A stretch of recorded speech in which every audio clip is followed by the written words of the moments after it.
Good morning, Chris here.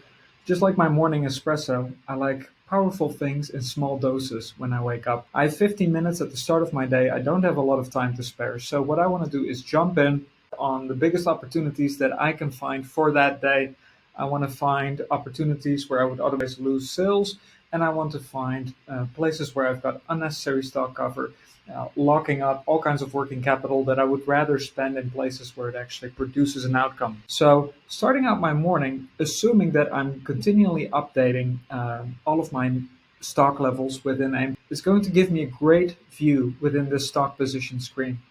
It's an insight that is essentially looking back over our shoulder, looking at what we've said historically. So, assuming a continuous review cycle, I'll come in here and I'll see what's moved day in, day out. And so I'll be able to ascertain what the areas are where I've grown overstocked or where I'm now understocked. And I'm able to then jump on those areas to make sure that I reorder in time and to make sure that I get rid of overstock that is unnecessarily sitting in my shelf.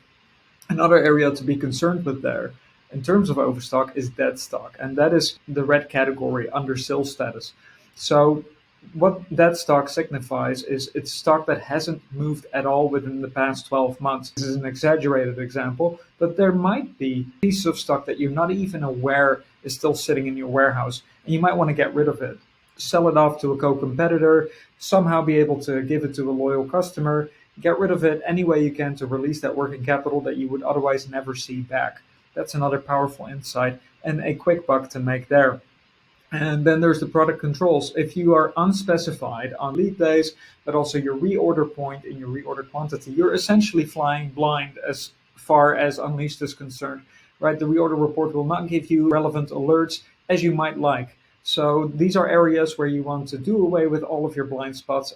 And then another area to focus is if we look at the top 20% of your products, that small bracket that is generating the vast majority of your business critical revenue, you want to spend a good amount of time there. You want to prioritize your top sellers and your top movers.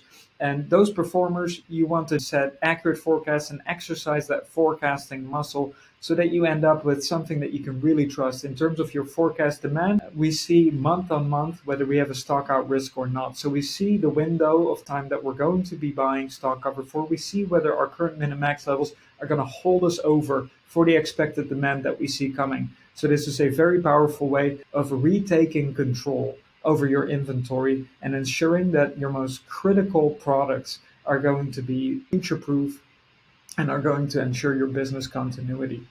All right, thank you for listening. See you soon.